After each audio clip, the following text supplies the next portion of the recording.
కొత్తపల్లి జెదిద్యా 16 సంవత్సరాల జీవిత చరిత్ర. బిషప్ కొత్తపల్లి సుధాకర్ గారు కెతూరా లావణ్య గారుల 3వ సంతానంగా వారి ఏకైక కుమారుడు కొత్తపల్లి జెదిద్యా ఏప్రిల్ 16, 2007 సంవత్సరంలో జన్మించాడు. ముద్దుగా జ్యూబాబు అని పిలిచేవారు. వీరికి 2 కుమార్తెలు, స్లానీ కెజియా మరియు క్యాథరిన్ కుల్మెన్. తరువాత బాబు కావాలని ఎంతో ప్రార్థించి ముందుగానే జెదిద్యా అని పేరు పెట్టి పొందుకున్న బిడ్డ. చిన్నప్పటి నుండి దేవుని సన్నిధిలో పెరుగుతూ ప్రార్థన అంటే ఎంతో ఆసక్తి కలిగిన బిడ్డ. మ్యూజిక్, సాంగ్స్ అంటే చాలా ఇష్టం. ఫ్యామిలీ ప్రేయర్లో చిన్న చిన్న గిన్నెలు పెట్టుకొని అతని అక్కలిద్దరూ పాటలు పాడుతూ ఉంటే కాంగోలాగా కొట్టేవాడు. ప్రైజ్ అండ్ వర్షిప్, స్తుతి ఆరాధన అంటే చాలా ఇష్టం. తనకు మాటలు వచ్చిన తర్వాత ఫ్యామిలీ ప్రేయర్లో తనే ఫస్ట్ పాట పాడి ఫస్ట్ ప్రార్థన చేసేవాడు. ఫ్యామిలీ ప్రేయర్లో కూడా నేను వర్షిప్ చేస్తాను అని చక్కగా వర్షిప్ లీడ్ చేసేవాడు. కన్నీటితో పాదాలనే కడుగున నా హృదయమును నీకై అర్పించిన వెలకట్టలేనిది నీ ప్రేమ నాపై అనే పాట మోకరించి ఎంతో కన్నీటితో పాడేవాడు. అందరి తల మీద చేతులు పెట్టి ప్రార్థించేవాడు. మమ్మీకి ఎప్పుడైనా బాగోలేదు, తలనొప్పి అని చెప్తే యేసు నామములో స్వస్థత అని గట్టిగా ప్రార్థన చేసేవాడు. ఎప్పుడైనా ప్రేయర్ మీటింగ్స్ ఉన్నప్పుడు వర్షం వస్తే మమ్మీ వర్షాన్ని ప్రేయర్ చేసి ఆపివేయినా అని యేసు నామములో వర్షం ఆగిపో అని చెప్పేవాడు. నిజంగానే దేవుడు ప్రార్థన ఆలకించి వర్షాన్ని ఆపివేసేవారు. చిన్నప్పటి నుండే చాలా విశ్వాసంతో ఉండేవాడు. మమ్మీ ఏదైనా బాధపడితే ఎందుకు మమ్మీ, ప్రేయర్ చేస్తే యేసే కార్యం చేస్తాడు అని బలపరిచేవాడు. జెదిద్యాకు 3 సంవత్సరాల వయసులో అంటే 2010 సంవత్సరంలో ఢిల్లీ టు విజయవాడ ఫ్లైట్లో వచ్చాము. 2011 సంవత్సరంలో జెదిద్యాకు 4 సంవత్సరాల వయసులో పప్పా మమ్మీతో కలిసి స్వీడన్ వెళ్ళాడు. మ్యూజిక్ అంటే చాలా ఇష్టం ఉండటం వలన అక్కడ స్వీడన్లో కీబోర్డ్ వాయించాడు. గిటార్ ప్లే చేస్తూ ఉంటే అక్కడి వాళ్ళు ఎంతో సంతోషించి బాబుకి గిటార్ను గిఫ్ట్గా ఇచ్చారు. 2011 సంవత్సరంలో జెదిద్యాను saint Ann school Ajit Singh నగర్లో ఎల్కేజీ జాయిన్ చేశాము. ఫస్ట్లో కొంత ఏడ్చిన తర్వాత మానకుండా స్కూల్కి వెళ్ళేవాడు. A+ గ్రేడ్ తెచ్చుకునేవాడు. మరలా రెండోసారి 2015 సంవత్సరంలో మా ఫ్యామిలీ మొత్తం తాతగారు నానమ్మతో కలిసి స్వీడన్ దేశం వెళ్ళాము. అక్కడ word of life Bible conference children చర్చ్లో 2 మొదటి బహుమతులు బాబు పొందుకున్నాడు. చిన్నప్పటి నుండి చాలా యాక్టివ్గా ఉండేవాడు, హెల్దీగా ఉండేవాడు. స్కూల్లో ఏ ప్రాజెక్ట్ వర్క్ ఎంత కష్టమైనవి ఇచ్చినా నేను చేస్తాను అని ఇంట్లో అన్నీ కొనిపించి చేసేవాడు. బాబు 3rd క్లాస్లోనే పరలోకం నరకం అనే పుస్తకం స్కూల్కి తీసుకుని వెళ్ళి నరకంలో ఇలా కాలిపోతారు అని పిక్చర్స్ చూపిస్తూ ఫ్రెండ్స్కి చెప్పేవాడు. వాళ్ళందరూ మేము యేసయ్యని నమ్ముకుంటాం, నరకానికి వెళ్ళం అని చెప్పేవారట. స్కూల్ టీచర్స్ బర్త్డే అయినా ఫ్రెండ్స్ బర్త్డే అయినా తను దాచుకున్న ధనముతో గిఫ్ట్స్ కొని ఇచ్చేవాడు. తనకు లేకపోయినా అందరికీ కొని ఇచ్చేవాడు. వాళ్ళ ఫ్రెండ్స్ లోకానుసారంగా మాట్లాడుతుంటే అలా చేస్తే నరకానికి వెళ్తారు, అక్కడ అగ్ని ఆరదు, పురుగు చావదు అని చెప్పేవాడు. జెదిద్యాకు ప్యాడ్స్ కొట్టడం అంటే చాలా ఇష్టం. చర్చ్ యూత్ అన్నలు ప్యాడ్స్ కొట్టడం చూసి నేర్చుకున్నాడు. చాలా చక్కగా కొట్టేవాడు. జెదిద్యా 7th క్లాస్లోనే 12 సంవత్సరములకు రక్షణ బాప్తిస్మం పొందాడు. డిసెంబర్ మీటింగ్స్ అయిన తర్వాత అందరినీ బాప్తీసాలకు సిద్ధపరుస్తుంటే మమ్మీ దగ్గరకు వచ్చి నేను బాప్తీసం పొందుతాను, నాకు ఇవ్వండి అని చెప్పాడు. మమ్మీ నీకు అప్పుడే వద్దులే, 7th క్లాస్నే కదా, 10th క్లాస్లో బాప్తీసం తీసుకొందులే అని చెప్తే, నేను తీసుకుంటాను, యేసయ్య రాకడ వస్తే మీరందరూ పరలోకం వెళ్తారు, నేను ఒక్కడినే మిగిలిపోతాను, నాకు కావాలి అని ఏడ్చి ఏడ్చి రేపేమి సంభవించినో తెలీదు, ఇది దేవుని నిర్ణయము అని బ్రతిమాలాడు. పప్పాను అడిగితే పప్పా వెరీ గుడ్ తీసుకో నాన్న అని ఎంకరేజ్ చేసి పప్పానే బాప్తిస్మం ఇచ్చారు. అప్పటి నుండి చాలా సంతోషంగా దేవుని సన్నిధిలో గడుపుతూ మందిరం పనులు చేస్తూ ఉండేవాడు. 2020వ సంవత్సరం మార్చి నెలలో కరోనా వచ్చింది. అప్పుడు సండే చర్చెస్ క్లోజ్ చేయాలి అని చెప్పినప్పుడు ఫస్ట్ సండే మేము యథావిధిగా 10 గంటలకు కుటుంబంగా కలిసి ప్రార్థిస్తూ అయ్యో ఈరోజు చర్చ్ లేదు అని బాధపడుతుంటే వెంటనే ఫేస్బుక్ లైవ్ పెట్టి పప్పా ఈ లైవ్లో వాక్యం చెప్పండి, అప్పుడు మనం చర్చ్ మెంబర్స్ని రీచ్ అవుతాము అన్నాడు. అలా ఫస్ట్ సండేనే ఫేస్బుక్ లైవ్లో దైవ సేవకులను వాక్యం చెప్పించాడు. అలా ప్రతి సండే కరోనా టైంలో వాక్యం చెప్పడం జరిగింది. ప్రతిరోజు ఉదయం 5 గంటలకు సాయంత్రం 7 గంటలకు జూమ్లో సంఘంతో కలిసి ప్రార్థించేవారము.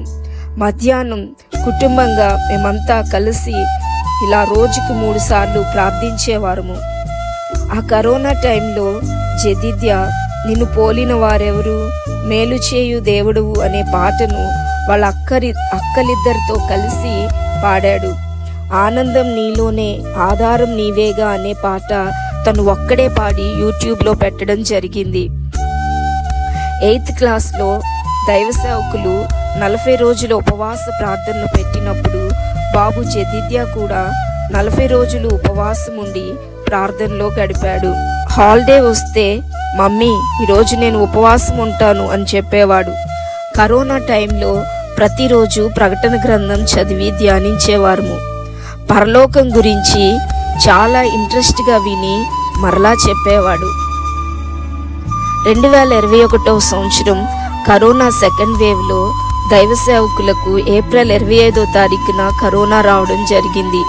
అప్పుడు బాబు జెదిద్యా ఎంతో కన్నీటితో పప్పాకు స్వస్థత కలిగించుమని ప్రార్థించాడు. దైవ సేవకులు హాస్పిటల్లో ఉన్నప్పుడు మే 1వ తారీఖున నా బలమంతా నీవేనయ్యా అనే పాట పాడి యూట్యూబ్లో పెట్టాడు. జెదిద్యా ఎప్పుడు పాట పాడినా హృదయపూర్వకంగా పాడతాడు. బాబుకి ఇష్టమైన పాటలు దావీదు కుమారుడా నన్ను దాటిపోకయా, నా తండ్రి నీవే, నా దేవుడవు నీవే, యజమానుడా నా యేసు రాజుడా, వీచే గాలుల్లో ప్రతిరూపం నీవే, నేను నా ఇల్లు నా ఇంటి వారందరూ మానక స్తుతించెదము. ఇంకా ఎన్నో పాటలు ఇష్టంగా పాడుకుంటూ ఉండేవాడు. ఇంటిలో ఎప్పుడూ సాంగ్స్ వింటూ హోంవర్క్ చేసేవాడు. న్యూ సాంగ్ ఏదైనా రిలీజ్ అయినా వెంటనే ఆ పాటను నేర్చుకునేవాడు. ఎప్పుడూ క్రొత్త సాంగ్ తనే ఫస్ట్ పాడాలని ఇష్టపడేవాడు. స్కూల్కి ఎప్పుడూ రెగ్యులర్గా వెళ్ళేవాడు. మరలా మేము బాబుతో కలిసి ఫ్యామిలీ అంతా 2022 జూలై 17వ తారీఖున 3వసారి స్వీడన్ దేశం వెళ్ళాము. అప్పుడు బాబు జెదిద్యా 10th క్లాస్ చదువుతున్నాడు. స్కూల్ సిస్టర్ దగ్గర పర్మిషన్ తీసుకుని వెళ్ళాము. ఆ 15 రోజులు మేమంతా చాలా హ్యాపీగా గడిపాము. అక్కడ కాన్ఫరెన్స్లో పాల్గొని దేవుని ఎంతో మహింపరిచాము. బాబు అక్కడ సుడిగాలైనను నిశ్చలముగా చేసేదవు అనే పాట రికార్డ్ చేసుకున్నాడు. తరువాత బాబు జెదిద్యా 10th క్లాస్ కాబట్టి చాలా బిజీగా స్కూల్కి వెళ్తూ ఉండేవాడు. ఉదయం 8 గంటలకు వెళ్ళి సాయంత్రం 9 గంటలకు వచ్చేవాడు. సండే దేవుని పరిచర్య చేసేవాడు. బాబు జెదిద్యా 10th క్లాస్ ICSE సిలబస్లో దేవుని మహాకృపను బట్టి 81% సాధించాడు. కూడి వచ్చిన సంఘస్థులందరికీ వందనాలు, దేవునికి వందనాలు, ఈ సమయం ఇచ్చిన దైవజనాలు డాడీకి పప్పాకి మమ్మీకి ఉన్న వాళ్ళందరికీ వందనాలు.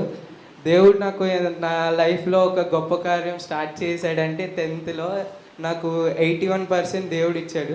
నేను చదివి రాసింది ఒక ఎత్తు అయితే మీ అందరి ప్రేయర్స్ వల్లే నాకు మంచి మార్క్స్ ఇచ్చాడని నమ్ముతున్నాను. మంచి మార్క్స్ వచ్చినాయని నేను చాలా హ్యాపీగా ఉన్నాను.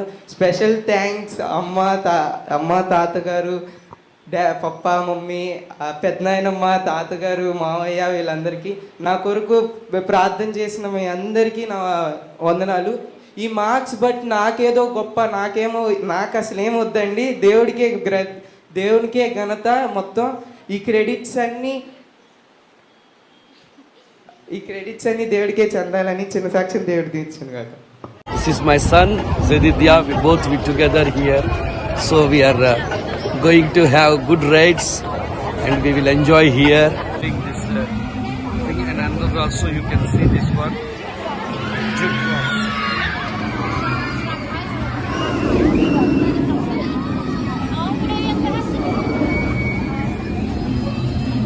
You can see this also.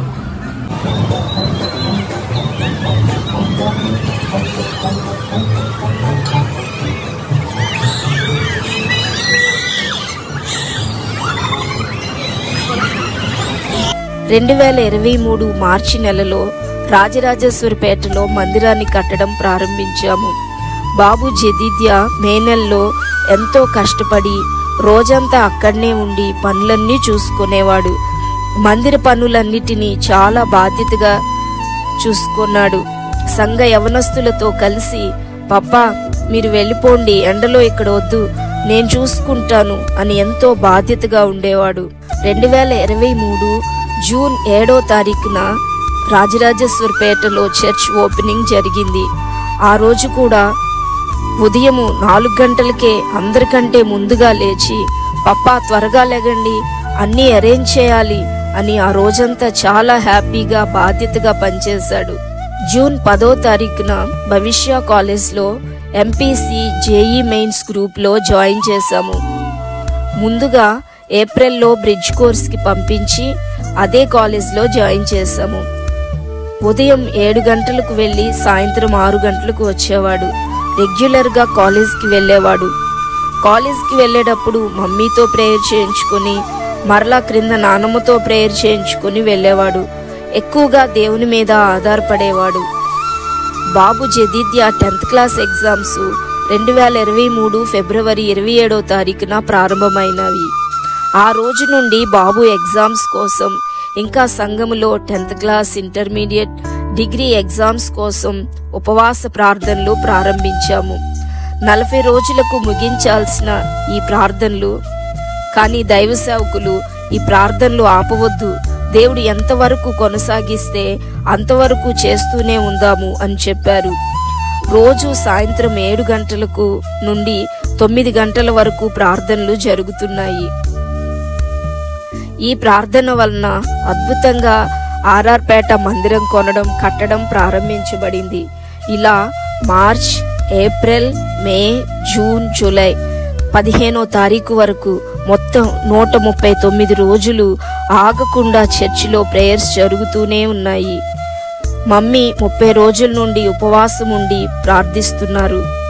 దైవ సేవకులు జూన్ 15వ తారీఖున ఫిన్లాండ్, స్వీడన్, పోలాండ్ దేశాలు వెళ్లి సువార్తను ప్రకటించారు. మరలా జూలై 12వ తేదీన ఇండియాకి వచ్చారు. జూలై 12వ తేదీ నుండి 16 తేదీ వరకు, అనగా 5 రోజులు బాబుతోనే గడిపారు. కాలేజ్ విషయాలన్నీ దైవ సేవకులకు తెలియజేశాడు. జూలై 15వ తారీఖున మమ్మీ బర్త్డే మరియు తాతగారు బర్త్డే, ఇద్దరు పుట్టినరోజు. ఇద్దరికి సపరేట్గా కేక్స్ తెచ్చి కట్ చేయించాడు. చాలా హ్యాపీగా ఉన్నాడు. సాయంత్రం ప్రార్థనలో అందరికీ ఎగ్ పఫ్స్ పంచాడు.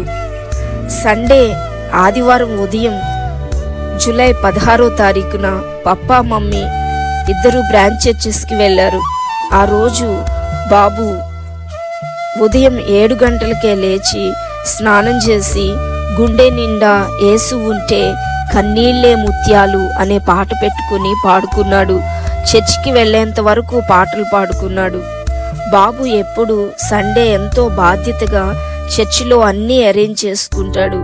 చైర్స్ వేస్తాడు, ప్యాడ్స్ కొడతాడు, మైక్, సౌండ్ సిస్టమ్ అన్నీ చూసుకొని 10 గంటలకు సండే లైవ్ ప్రారంభిస్తాడు. దేవుని పనిలో చాలా బాధ్యతగా ఉంటాడు. దేవుని యందు భయభక్తులు కలిగి పెద్దల యందు వినయ విధేయతలు కలిగిన బిడ్డ. పెదనానమ్మ అంటే చాలా ఇష్టం. ఆమెతో చాలా క్లోజ్గా ఉండేవాడు. దైవ సేవకులతో పాటు అనేక సువార్త సభల్లో పాల్గొంటూ పప్పా మీకన్నా ఎక్కువ సేవ చేస్తాను అనేవాడు. తను కొత్తగా ఏదో సాధించాలి అనే ఆశ ఎప్పుడూ ఉండేది. ఆఖరి రోజు ఆదివారం ప్రభు బల్లారాధనలో కూడా పాలు పొందుకున్నాడు. ఆ రోజు చర్చ అయిపోయినాక అందరం సోఫాలో కూర్చొని సండే లైవ్ చూసాము. తర్వాత మమ్మీ వంట చేసి 3 గంటలకు భోజనం పెట్టింది. బాబు నాకు ఆకలేదు అంటే పప్పానే భోజనం తినిపించారు. ఫ్రూటక్క సుగంధి వాటర్ కల్పించింది. చాలా ఇష్టంగా త్రాగాడు. టీవీలో ప్రార్థన వల్లనే పయనము, ప్రార్థనే ప్రాకారము పాట పెట్టాడు. పప్పా ఈ పాట లిరిక్స్ అంటే నాకు చాలా ఇష్టం అని చెప్పాడు. ఈ పాటనే ఎక్కువగా పాడుకున్నాడు. సాయంత్రం 4 గంటలకు మమ్మీ మా ఫ్రెండ్ వచ్చాడు, ఇప్పుడే వస్తాను అని ఎంతో బ్రతిమాలి మమ్మీ దగ్గర పర్మిషన్ తీసుకొని హ్యాపీగా క్రిందికి దిగి వెళ్ళాడు. 4:30 రోడ్డు ప్రమాదంలో ప్రభు పిలుపును అందుకొని దేవుని రాజ్యానికి వెళ్ళిపోయాడు. బాబు జెదిద్యా బ్రతికిన 16 సంవత్సరాలు దేవుని పని నమ్మకంగా చేసి ఆయన రాజ్యానికి వెళ్ళిపోయాడు. బాబును దేవుడే ఇచ్చాడు, దేవుడే తీసుకున్నాడు. ఆయన నామమునకే మహిమ కలుగునుగాక. ఆమేన్.